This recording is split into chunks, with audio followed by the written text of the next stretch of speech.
Assalamualaikum warahmatullahi wabarakatuh. Selamat pagi semua siswa, baik yang ada di dalam rumah ataupun yang ada di luar rumah ataupun yang sekarang sedang berada di bawah pohon sambil menikmati apa yang akan saya nikmati, akan saya sajikan kali ini. Oke, siswa-siswi yang saya banggakan, tentunya bisa kita lihat untuk pembelajaran yang akan kita hadapi selama 6 bulan ke depan adalah dengan media online atau istilah kerennya itu daring. Karena itu dimohon untuk semuanya bisa bisa adaptasi ya, semuanya bisa adaptasi dengan pembelajaran yang sekarang kita lakukan seperti ini. Jadi tidak usah bahasa Jawa ini kemerungsung, tidak usah grusah-grusuh. Modalnya adalah paketan internetmu dihemat-hematkan, sehingga ketika nanti kita membuat video-video atau kita kirim lewat aplikasi-aplikasi yang sudah kita tentukan, internetmu bisa digunakan. Ya, untuk materi kita masih nyambung. Materi kita adalah materi berita. Sebenarnya apa sih itu berita? Ada yang tahu apa itu berita? Berita itu merupakan suatu informasi mengenai suatu peristiwa yang sedang terjadi, yang disajikan lewat media massa atau media internet. Itu yang namanya sebuah berita. Jadi tujuan berita itu sangat mulia sekali, yaitu membuat orang tidak tahu menjadi tahu. Oke ya, itu. Sekarang kita akan masuk ke mana ya? Ke dalam sebuah berita. Jadi kita akan masuk ke dalamnya lagi, apa toh di dalam berita itu ya. Di dalam berita itu nanti kita akan berkenalan dengan yang namanya unsur-unsur 5W1H. Apa itu 5W1H? Yang pertama adalah what, yang kedua adalah who, yang ketiga adalah when, yang keempat adalah where, yang kelima why, dan yang keenam adalah how ya, atau sehingga dengan 5W1H. Baik, kita akan menjelaskan satu demi satu ya. Yang pertama kita akan menjelaskan mengenai apa. Apa dalam sebuah berita, yaitu menjelaskan mengenai berita tersebut itu sedang membicarakan peristiwa apa, atau yang sedang hangat-hangat dibicarakan itu mengenai apa. Itu masuk dalam what atau apa, atau jenis berita. Sedangkan yang kedua adalah how. How itu bahasa Indonesianya adalah siapa. Siapa saja objek yang terlibat dalam peristiwa tersebut. Misalnya dalam sebuah kecelakaan ya, berita kecelakaan berarti ada saksi, ada korban, dan juga ada pelaku. Nah, ini semuanya masuk dalam siapa. Selanjutnya kita ada when. When dalam bahasa Indonesia adalah kapan. When. Kapan ini berhubungan dengan waktu kejadian sebuah peristiwa. Waktu itu berhubungan dengan pagi, siang, malam, senja atau dini hari, dan juga berhubungan dengan tanggal ataupun bulan. Ini masuk ke when. Yang selanjutnya adalah where. Where itu di mana?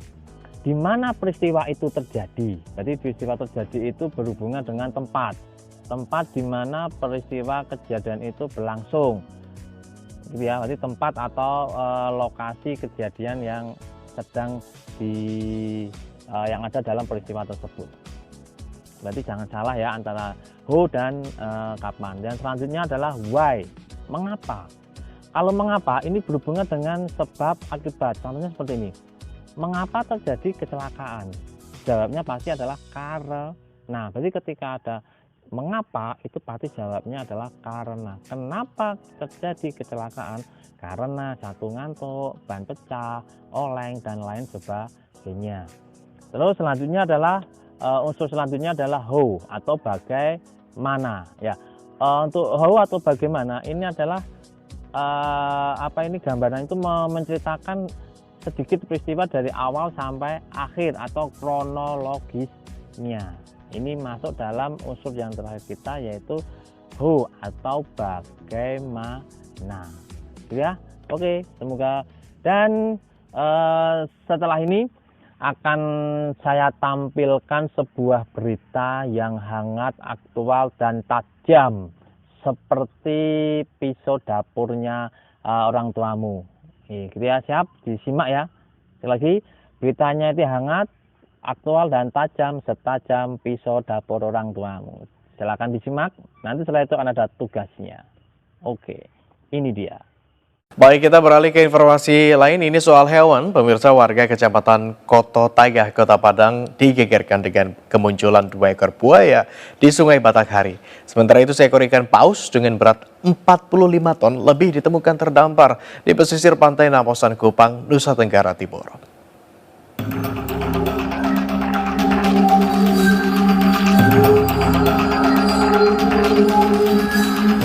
Inilah penampakan buaya muara di pinggir Sungai Batanghari, Muaro Anai, Simpang Galumpang, Kelurahan Lubuk Buaya, Kota Padang.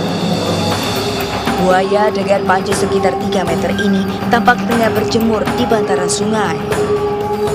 Menurut warga, ada 2 ekor buaya berukuran besar dan kerap berkeliaran di sepanjang aliran sungai pada siang hari.